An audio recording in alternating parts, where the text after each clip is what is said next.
tudo a respeito do Evangelho de Jesus, para o que pedimos a assistência e proteção dos vossos bondosos mensageiros e do nosso anjo da guarda, a fim de que nos esclareçam a inteligência e nos dê o discernimento necessário a nós, os encarnados, e aos nossos irmãos desencarnados, que aqui vieram com a permissão do Pai, para bem compreendermos o que vamos estudar. Rogamos a Jesus, o nosso mestre e guia, seja conosco e presida a nossa reunião. Em teu nome, Senhor, seu bendito Filho Jesus, da nossa Mãe Maria, de Ismael e da irmã veneranda, a protetora desta casa, damos por aberta a reunião de estudos desta noite. Assim seja. Herdeiros. E se nós somos filhos, somos logo herdeiros também, herdeiros de Deus e co-herdeiros do Cristo. Paulo, em Romanos 8:17. Incompreensivelmente, muitas escolas religiosas, através de seus expositores, relegam o homem à esfera de miserabilidade absoluta. Púlpitos, tribunas, praças, livros e jornais estão repletos de tremendas acusações. Os filhos da terra são categorizados à conta de réus da pena última. Ninguém contesta que o homem, na condição de aluno em crescimento, na sabedoria universal, tem errado em todos os tempos. Ninguém ignora que o crime ainda obceca muitas vezes o pensamento das criaturas terrestres. Entretanto, é indispensável restabelecer a verdade essencial. Se muitas almas permanecem caídas, Deus lhes renova diariamente a oportunidade de reerguimento. Além disso, o Evangelho é o roteiro do otimismo divino. Paulo, em sua epístola aos Romanos, confere aos homens, com justiça, o título de herdeiros do Pai e co-herdeiros de Jesus. Por que razão se dilataria a paciência do céu para conosco, se nós, os trabalhadores encarnados e desencarnados da terra, não passássemos de seres desventurados e inúteis? Seria justa a renovação do ensejo de aprimoramento a criaturas irremediavelmente malditas? É necessário fortalecer a fé sublime que elevamos ao alto, sem nos esquecermos de que o alto deposita a santificada fé em nós. Que a humanidade não menospreze a esperança. Não somos fantasmas de penas eternas, e sim herdeiros da glória celestial, não obstante nossas antigas imperfeições. O imperativo de felicidade, porém, exige que nos eduquemos convenientemente, habilitando-nos à posse imorredoura da herança divina. Ouvidemos o desperdício da energia, os caprichos da infância espiritual e cresçamos para ser, com o Pai, os tutores de nós mesmos.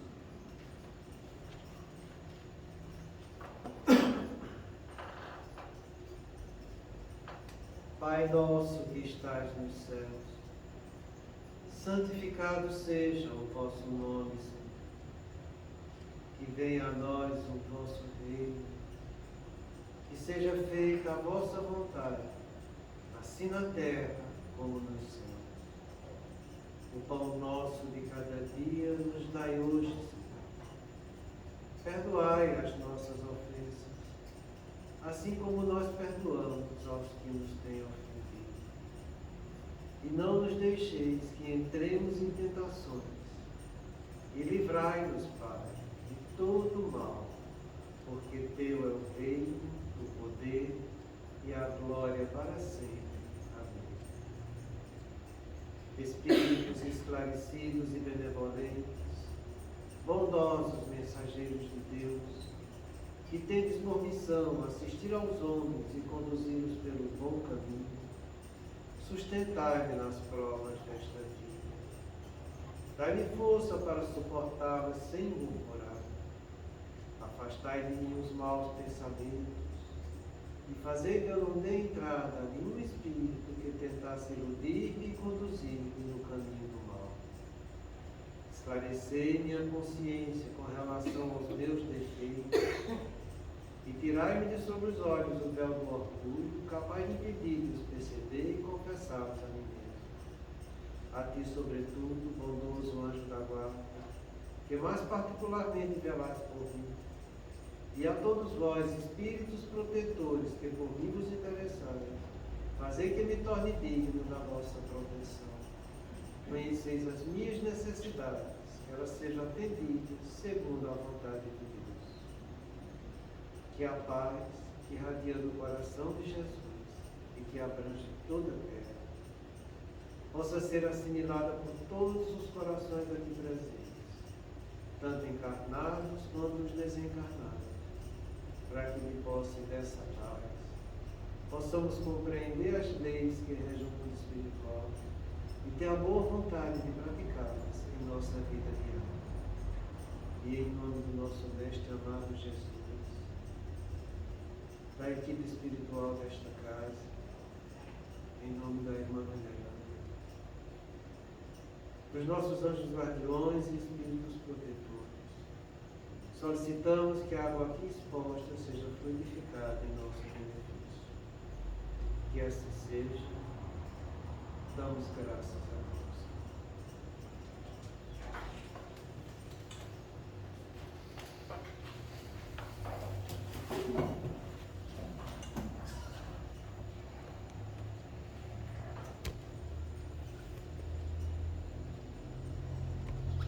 Boa noite, gente. Então a gente viu que a espiritualidade, ela consegue ter acesso a cada um de nós através de pensamento intuitivo, através do sono e através de terceiros. A gente já estudou no começo da nossa exposição a respeito da obsessão simples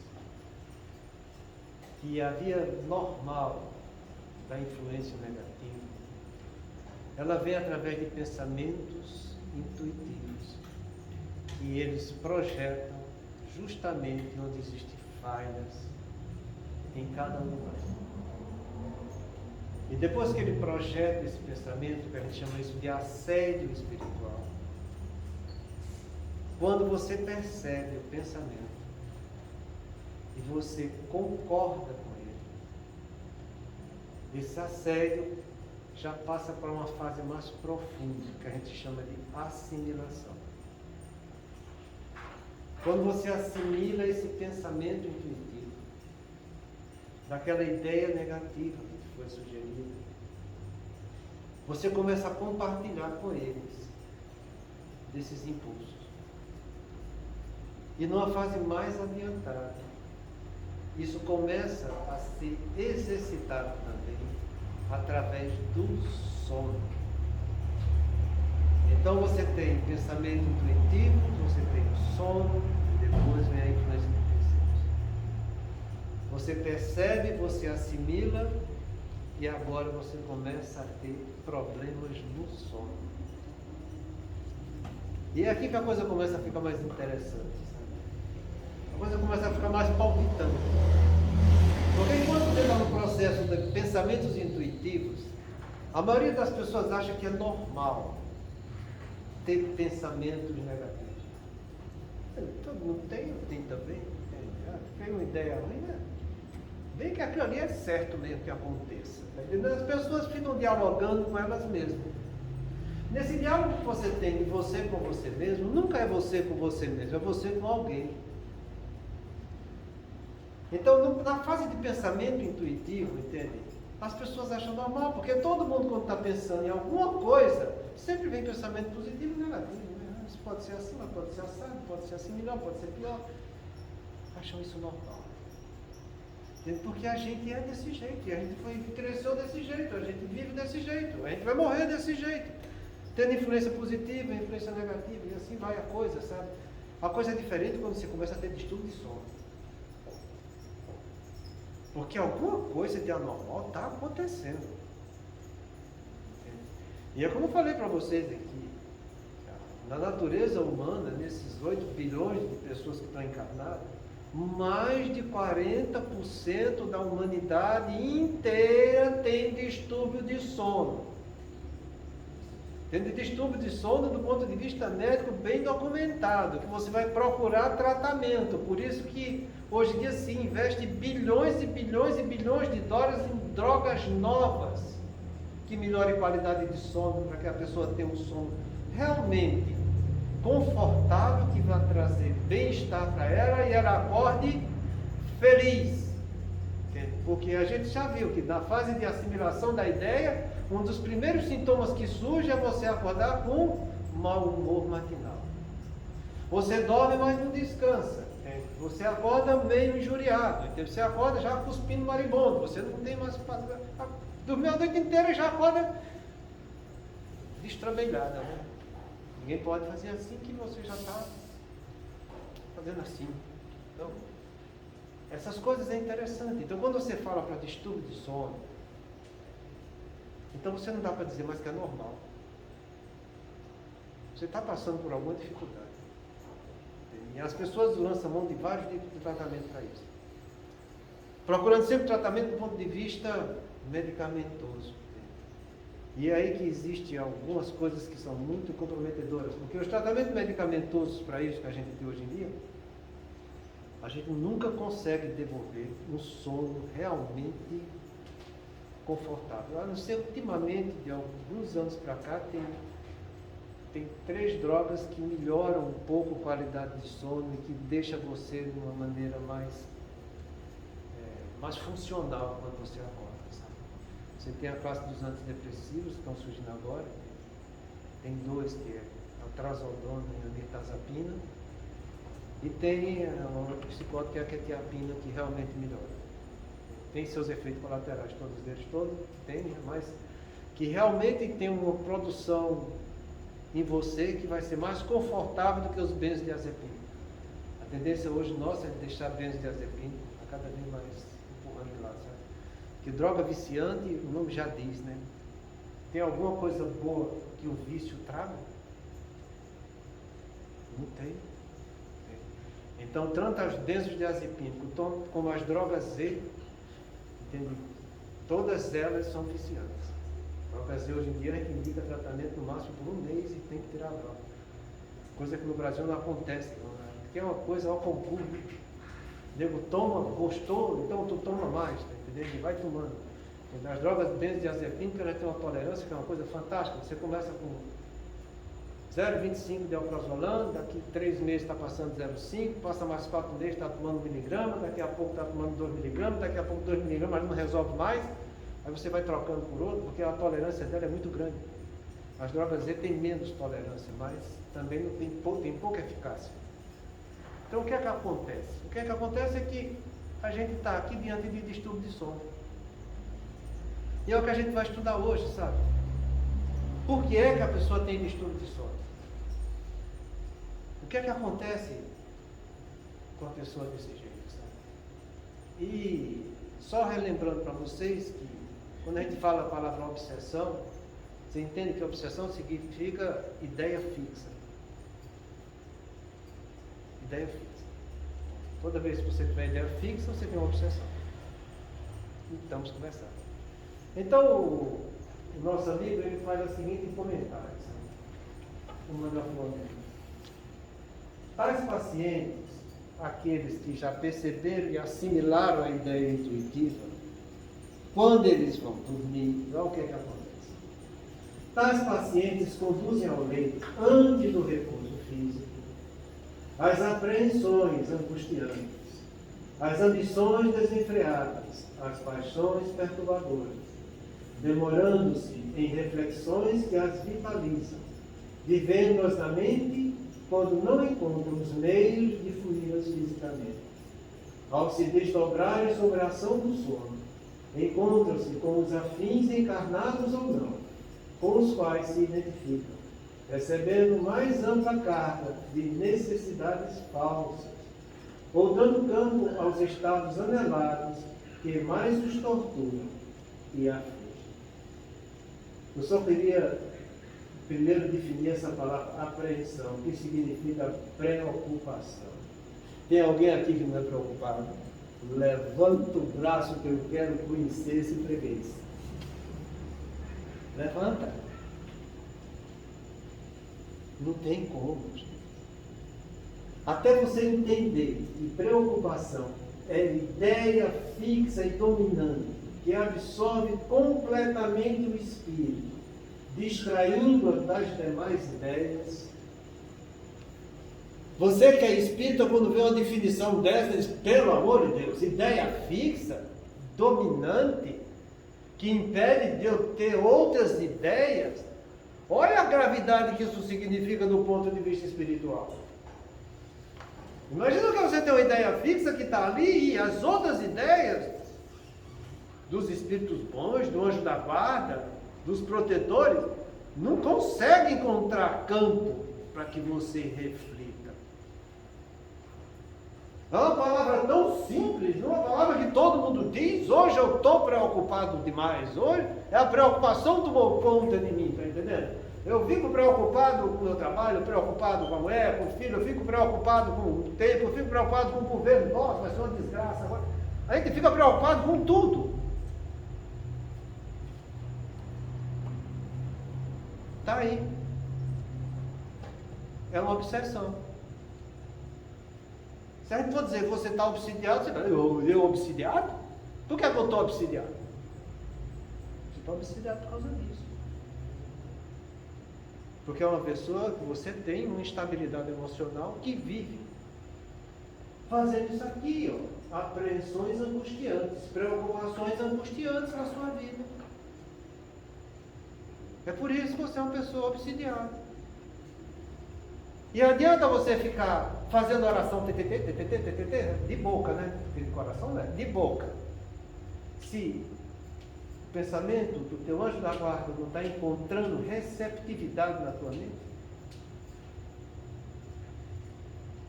trate o distúrbio da preocupação, das apreensões, para que tratando, você bloqueando a ideia fixa que está te absorvendo, as demais ideias possam chegar até você. Senão, não vai adiantar.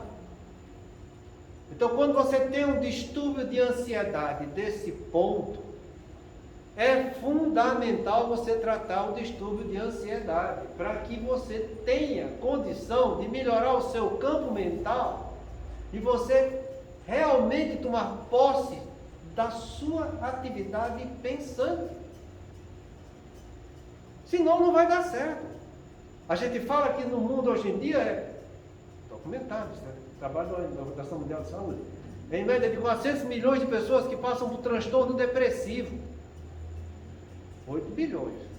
400 milhões de transtorno depressivo. Poxa, é gente, né? Isso corresponde em média a 30%. No máximo que a pessoa vai ter de transtorno depressivo no mundo. Entende? Transtorno de ansiedade chega a 40%. É mais. É muito mais. E o que é que a gente está fazendo para isso? Nada.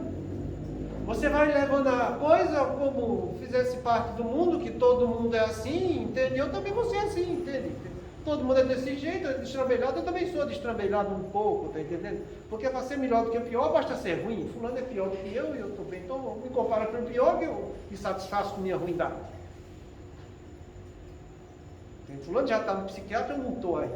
Então, está bom demais do jeito que eu estou. E assim vai levando. Entendeu? A coisa vai piorando. Porque o que é que a gente está fazendo com essa palavra angustiante? A angústia é uma coisa que incomoda, gente. Incomoda muito. Então você pensar naquilo, já começar a ficar angustiado. E aquela ideia que você tem pensando, e a angústia chegando, sabe?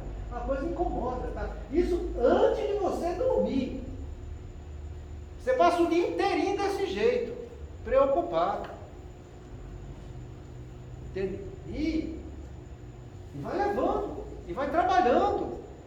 E o mundo está exigindo mais de você, e você quer ganhar mais, e você vai assumir mais coisas, tá entendendo? E vai ficar cada vez mais angustiado. Olha, o pior que a gente se compara, para ficar pior ainda, né? Porque aí a espiritualidade inferior faz isso, né? Olha fulano, melhor do que você. A gente já falou para vocês que um dos piores males que existe no mundo é você fazer comparação. Não tem coisa pior. Porque você vai comparar alguém com você. Entende? Quando você vai comparar, você vai ver que o outro está melhor. Você não vai se comparar, né? Está melhor e você está aqui. Ó. É da comparação que nasce um negócio chamado de inveja. O que é extremamente triste. É da comparação que nasce um negócio chamado de fofoca. E nasce também outra que é pior ainda, que é chamada subserviência. O nego se compara pelo milhão e diz, isso é para eles. São bons. Eu não. Eu não quero, não preciso disso tanto não. E você se compara e se coloca lá embaixo em relação aos outros. Você fica subserviente. Então são coisas extremamente tristes, sabe? E é isso tudo que começa a gerar cada vez mais essas preocupações angustiantes na tua vida. Então, são coisas tão comuns, são coisas que acontecem tanto contigo, na tua família, com o vizinho, com o parente, na tua profissão, com os colegas que estão ali vivendo coisa contigo. Se está conversando, o outro está falando a mesma coisa, entende? E a gente fica se contagiando dessas coisas e a gente vai empurrando a vida com a barriga e quando a gente vê essas prevenções angustiantes estão cada vez mais incisivas em nós e a ideia fixa vai aumentando cada vez mais e o processo de obsessão vai cada vez mais te constrangindo. Assim, a crise de ansiedade, os distúrbios de ansiedade, estresse, as coisas que às vezes levam a pessoa até a tomar medicação, né? Se a pessoa trata essas questões da angústia, da ambição, tentando refletir sobre a preocupação que está afligindo ele, tentando trabalhar, ele consegue, sem necessidade de medicação, ou mesmo assim ainda ele precisa equilibrar o corpo físico, porque se equilibrou demais o organismo. É como eu te falei, se você está com essa preocupação angustiante, você está com a ideia fixa dominante que está impedindo as outras ideias de chegar. Você tem que quebrar isso aqui. E você tem várias maneiras para você quebrar isso. Se numa fase inicial do problema, se você faz uma terapia, eu vou dar um exemplo por causa da depressão que a gente tem trabalho melhor, sabe? Se você tem um transtorno depressivo leve e você vai tratar só com medicamento, a chance de sucesso chega até 75%. Se você tem um transtorno depressivo leve e você vai tratar só com psicoterapia, é uma psicoterapia bem fundamentada, sabe? A taxa de sucesso também chega aos 75%. Se você junta os dois, o sucesso chega a 95%, 98%. Por quê? Porque você está associando dois processos terapêuticos, que um vai estar tratando o efeito, que é a medicação, e o outro está tratando a causa, que é a terapia. Ora, se eu trato a causa, o efeito desaparece. Se eu trato o efeito, que fica mais fácil de eu tratar a causa, a chance de sucesso é maior. Entende como é que se processa a coisa? E se eu junto isso, tratamento medicamentoso, tratamento psicoterápico e tratamento espiritual, aí a coisa fica legal. Fica legal. Só um não consegue resolver. Não, pode conseguir, chega até 75%. Agora, fica muito melhor de você ser tratado de uma maneira holística do que de uma maneira que você está tratando só uma perna do problema. A pessoa que tem bom senso diz, poxa, eu vou tratar tudo. Porque tratando tudo, a chance de sucesso vai ser maior. Entende como que é a coisa?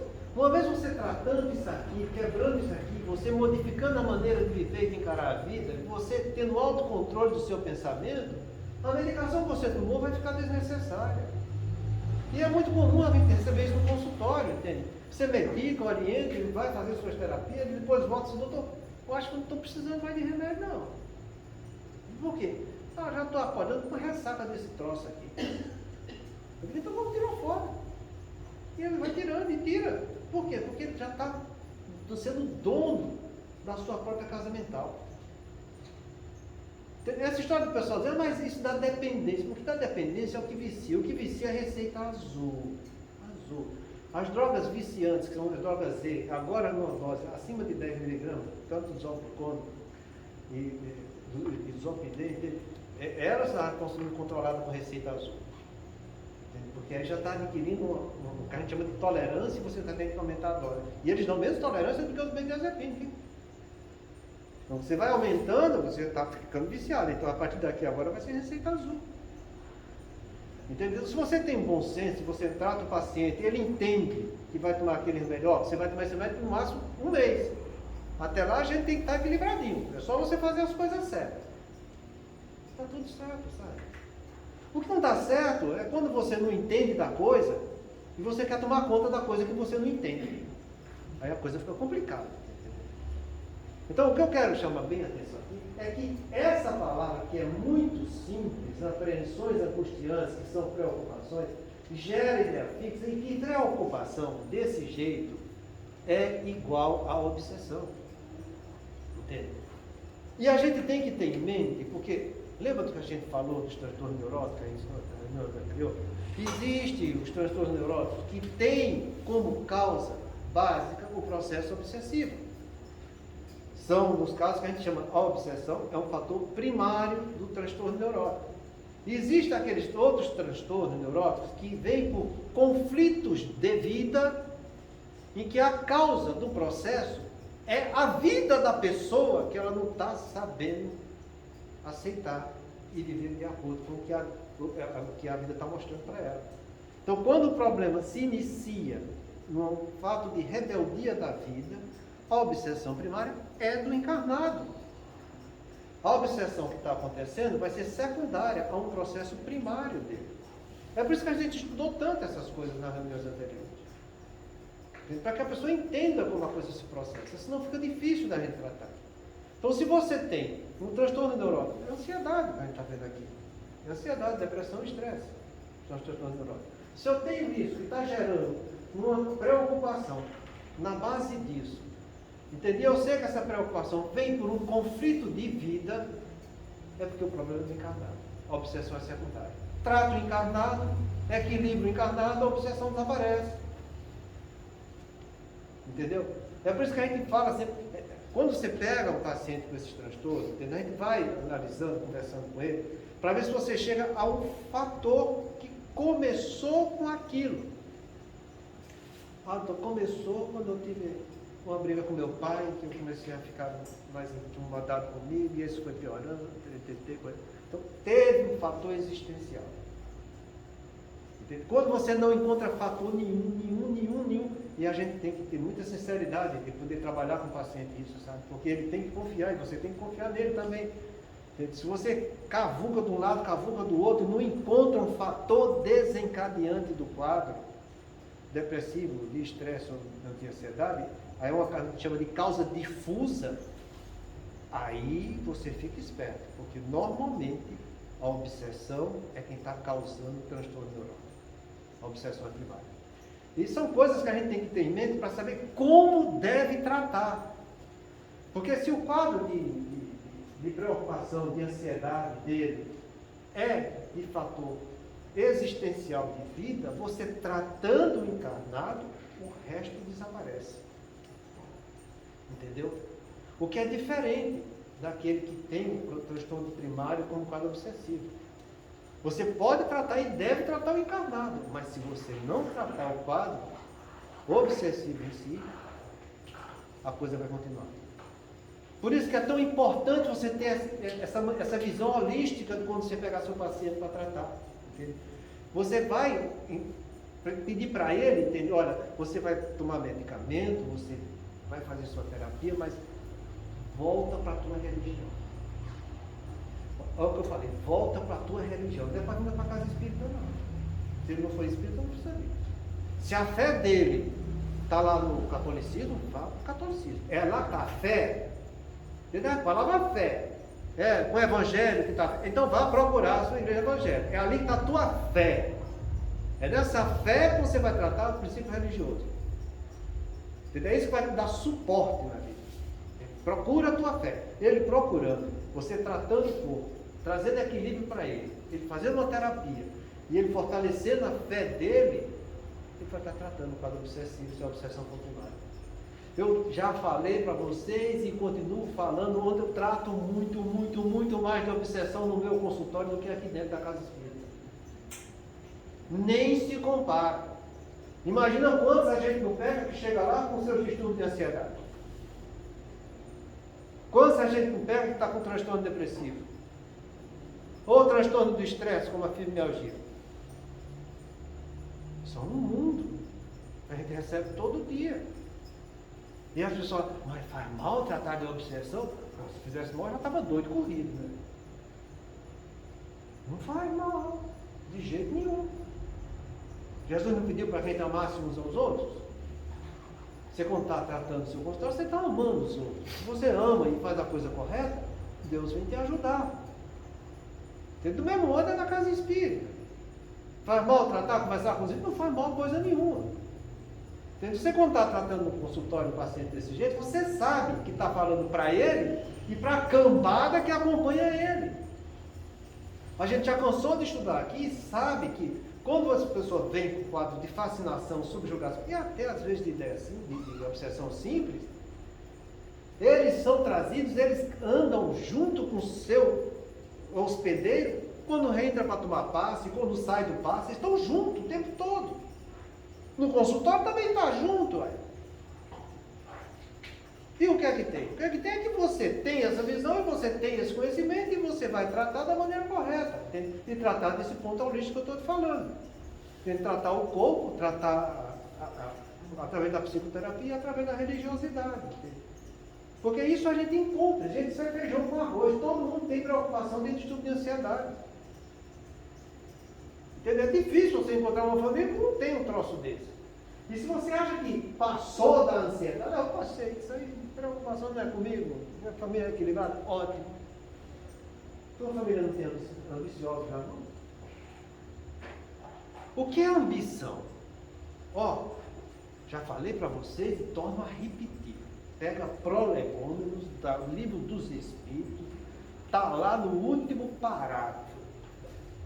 É uma mensagem conjunta de todos os espíritos superiores que codificaram o Livro dos Espíritos.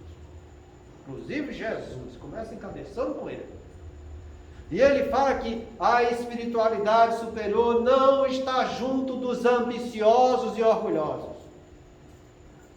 Para você ver o peso que tem essa palavra ambição. E o que é que a gente encontra hoje em dia aqui na Terra? É o pai virar para o filho e dizer, meu filho, você tem que ser ambicioso. Você tem que ir à luta, você tem que vencer, você tem que ter ambição mesmo, daí nem passar por cima dos outros, você tem que mostrar que é superior. Estou falando mentira? Então você saiu da preocupação, você saiu da ansiedade, e as ambições desenfreadas? Desejos veementes, é a definição de ambição.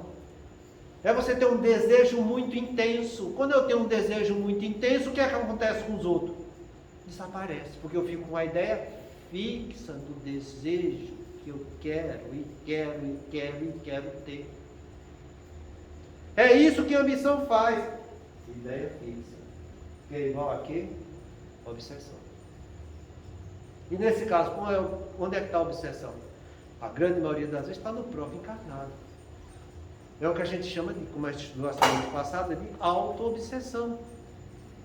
A pessoa se auto-obsedia com ele mesmo. Porque eu quero aquilo e se eu não tiver aquilo, eu não vou estar feliz. Eu só vou estar feliz quando eu conseguir aquilo, entendeu? Eu nem o pobre, eu quero ter minha casa. Se eu não tiver minha casa, eu não morro feliz, entende? E se o nego promete que vai dar uma casa para ele, nossa senhora! Entendeu? É a ambição que ele quer, entende? E ele vai fazer mundos e fundos para que consiga aquilo.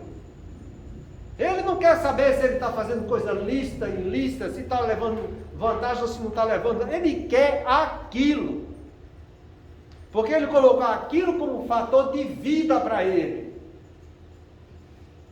Então são essas ideias ambiciosas, desenfreadas, que a espiritualidade inferior, sabendo de nós como somos, desse desejo central. Lembra quando a gente estudou o desejo central aqui?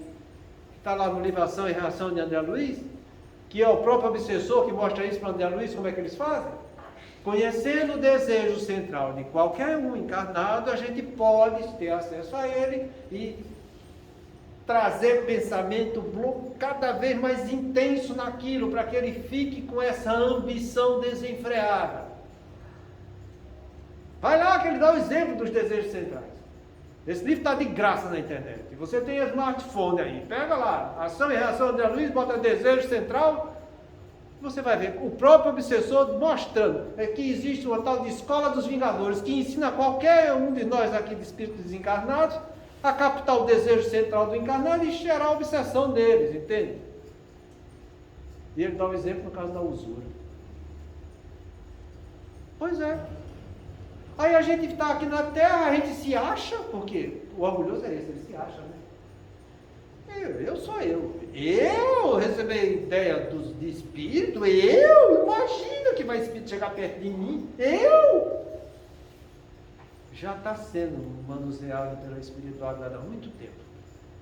Já está sendo obsidiado há muito tempo. E eles não conseguem perceber. Por isso que a gente chama de influência sutil. Que também é chamado de obsessão simples. Porque é assim que se processa.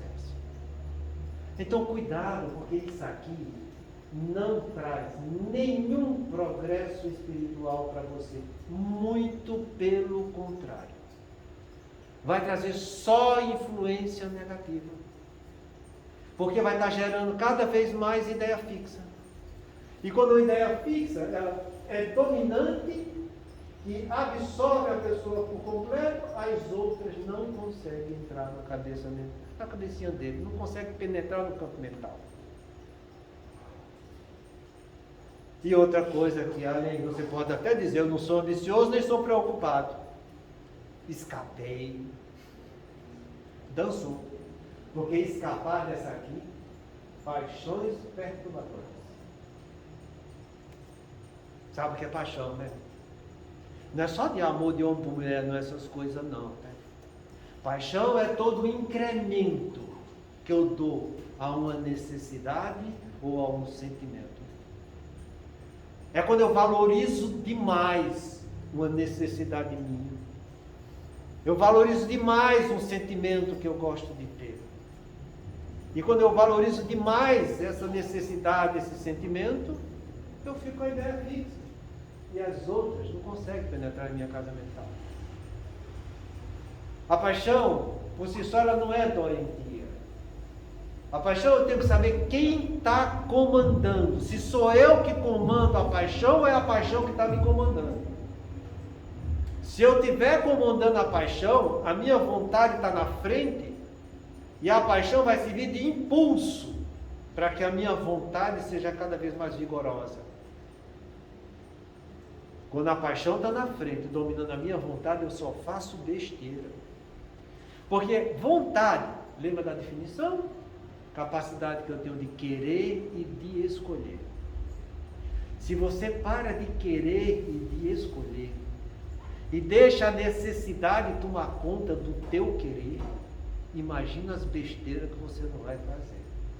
Você não vai refletir no que vai estar fazendo, porque o interessante é a paixão que você tem. É aí que chama os crimes passionais, que ele só visa aquela paixão e o resto que se dane. E comete absurdos e crimes aí aos montes. Mas além do comando, a paixão, você tem que analisar qual direção que está tendo a tua paixão. Se está na direção da materialidade ou da espiritualidade. Se você está atrás de desejos humanos ou se está atrás de qualidades e sensibilidades espirituais. Se você está atrás de emoções que o corpo te dá ou de sentimentos que vai dar a pureza do teu espírito. Se você tem uma paixão direcionada para o lado espiritual e que sua vontade comanda essa paixão, é tudo de bom que pode acontecer na sua vida. Porque você vai vencer tudo que é dificuldade que possa existir. Não tem uma que você não vence.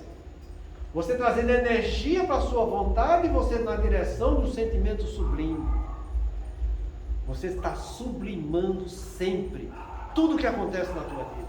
Sublimação é quando eu transformo uma energia que é material, egoísta, numa energia espiritual e altruísta.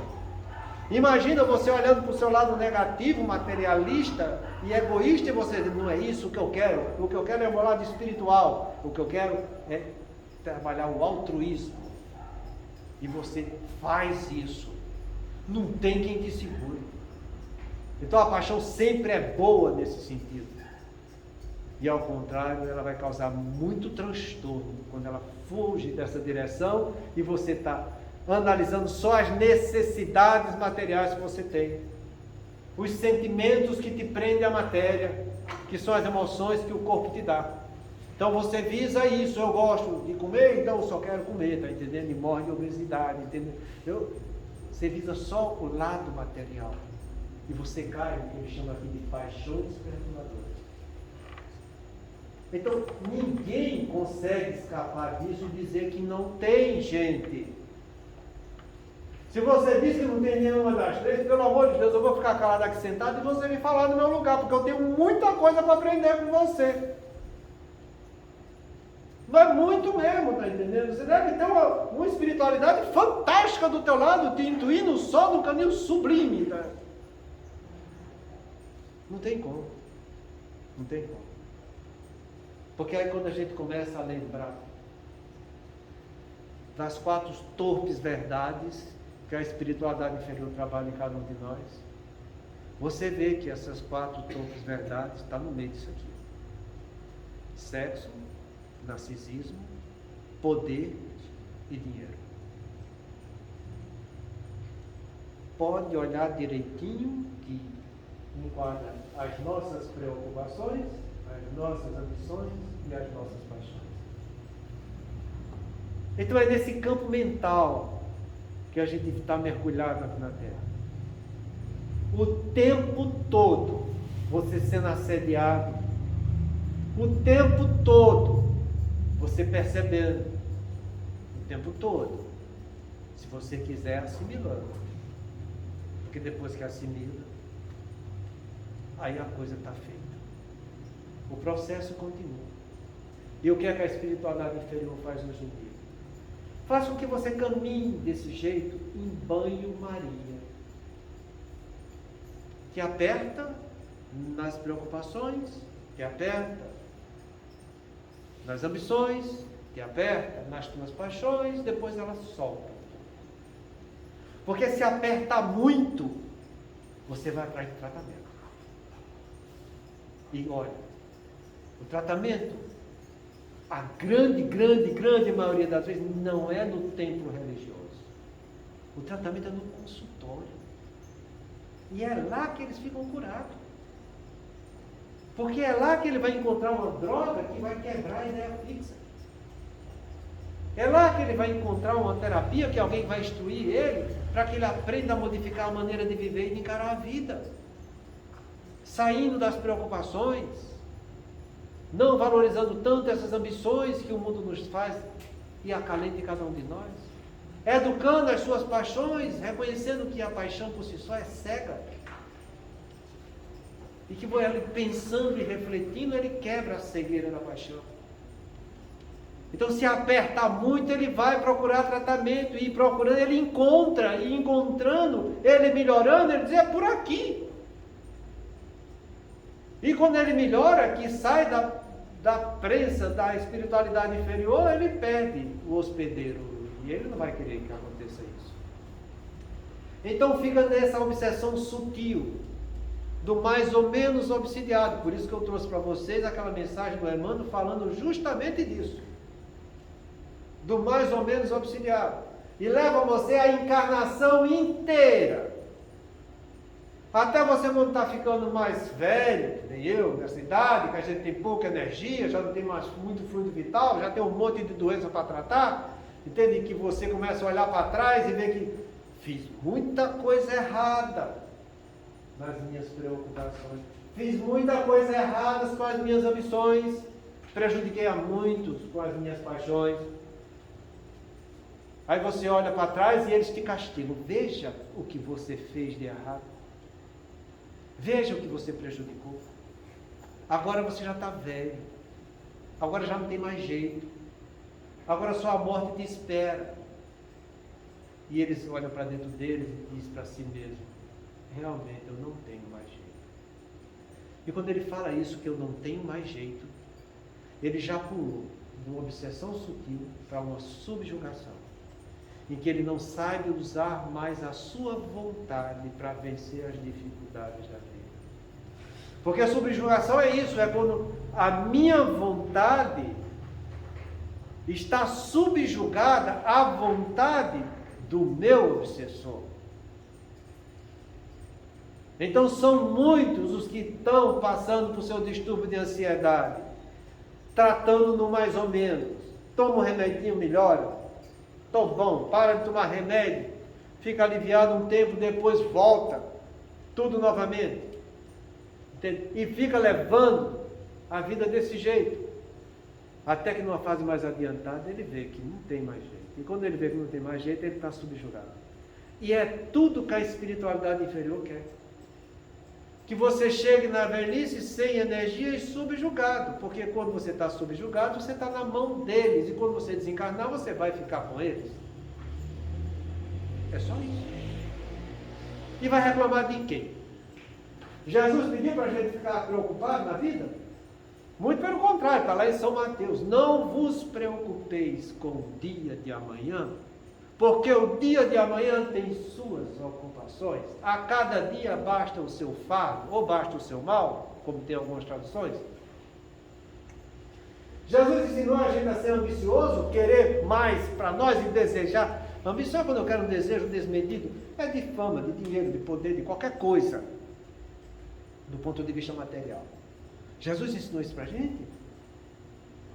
Amar o mundo da matéria?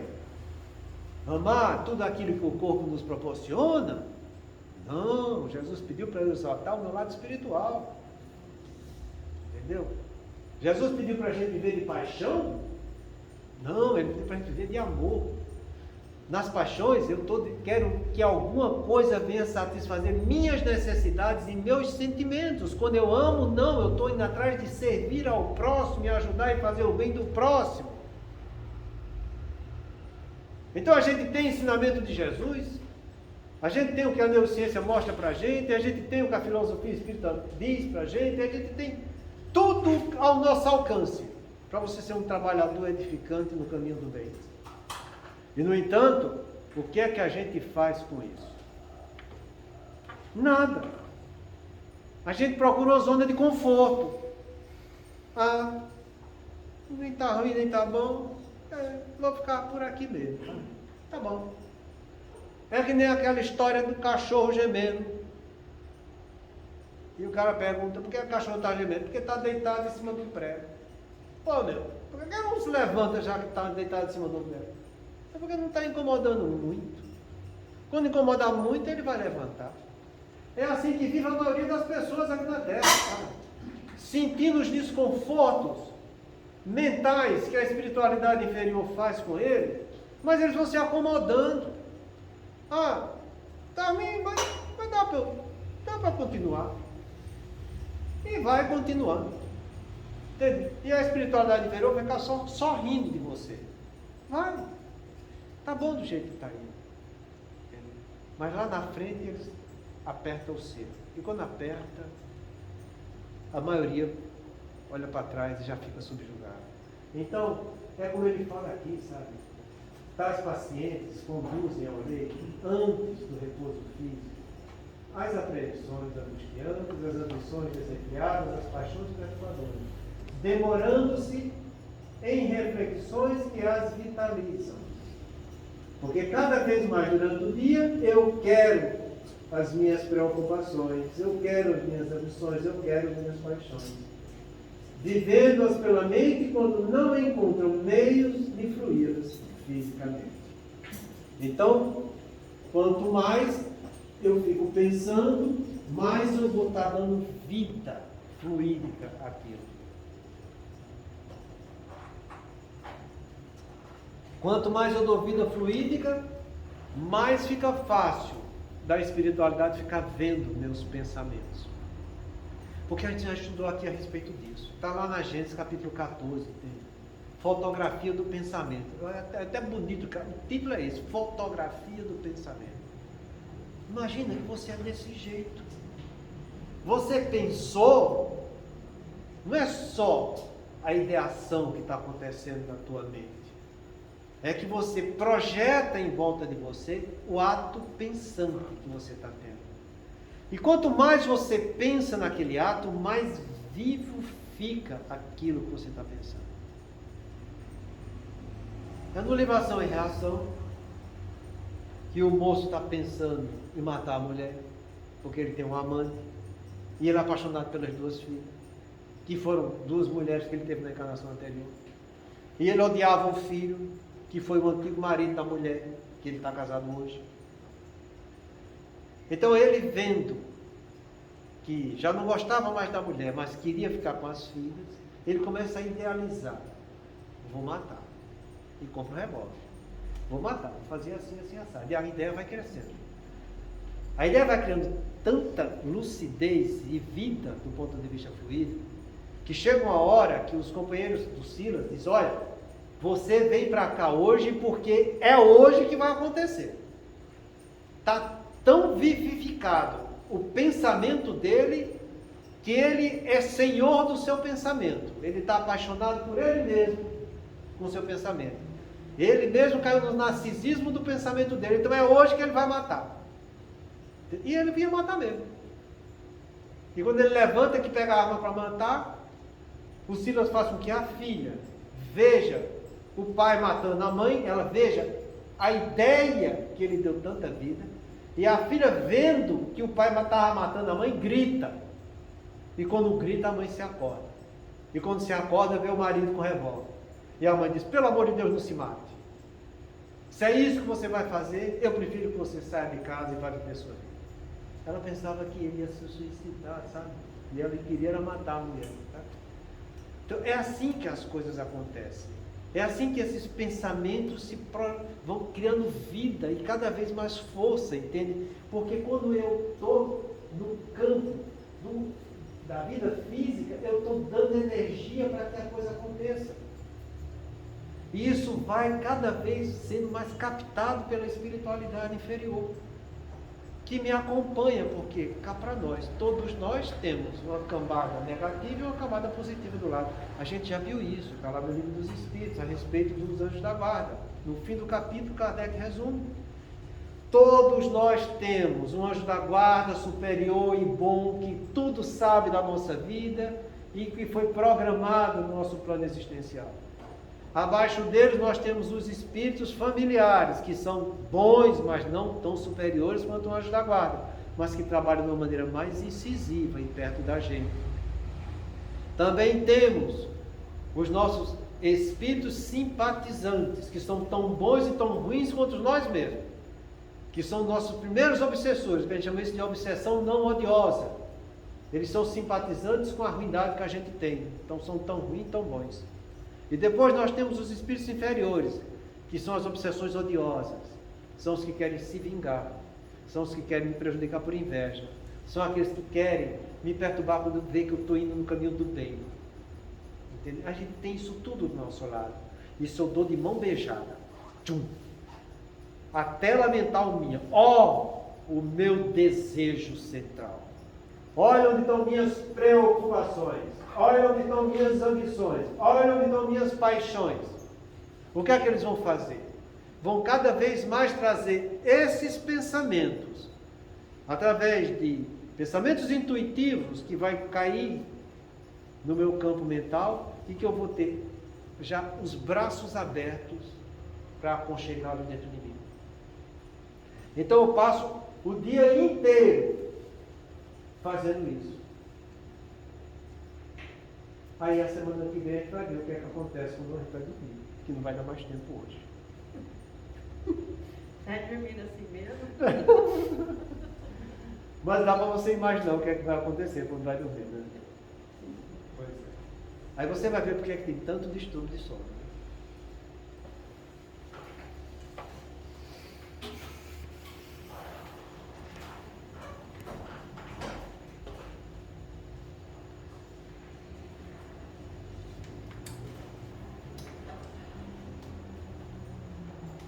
Vamos fazer nossa prece, pensando não só em nós, mas nos nossos entes queridos e também no carinho que devemos ter para com toda a humanidade. Deus, nosso Pai, que tens poder e bondade, dai força àquele que passa pela provação, dai luz àquele que procura a verdade, ponde no coração do homem a compaixão e a caridade. Deus, dai ao viajor a estrela guia, ao aflito a consolação, ao doente o repouso. Pai, dai ao culpado o arrependimento, ao Espírito da verdade, à criança o guia, ao órfão o pão. Senhor, que a vossa bondade se estenda sobre tudo que criaste. Piedade, Senhor, para aquele que vos não conhece. Esperança para aquele que sofre. Que a vossa bondade permita aos Espíritos Consoladores derramarem por toda parte a paz, a esperança e a fé. Deus, o raio, com a faísca do vosso amor pode abraçar a terra. Deixai-nos beber nas fontes desta bondade fecunda e infinita, e todas as lágrimas secarão, todas as dores acalmar-se-ão, e um só coração, um só pensamento subirá até vós como um grito de reconhecimento e amor. Como Moisés sobre a montanha, nós vos esperamos com os braços abertos, ao poder, à bondade, à beleza, à perfeição, e queremos de algum modo alcançar a vossa misericórdia. Deus, dai-nos a força de ajudar o progresso a fim de subirmos até vós. Dai-nos a caridade pura, dai-nos a fé e a razão.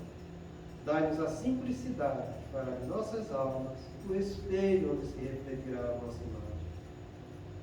O tempo não para. Se agora encontras o teu mundo, não ouvides que a tua ação de hoje será a luz ou a treva do teu amor.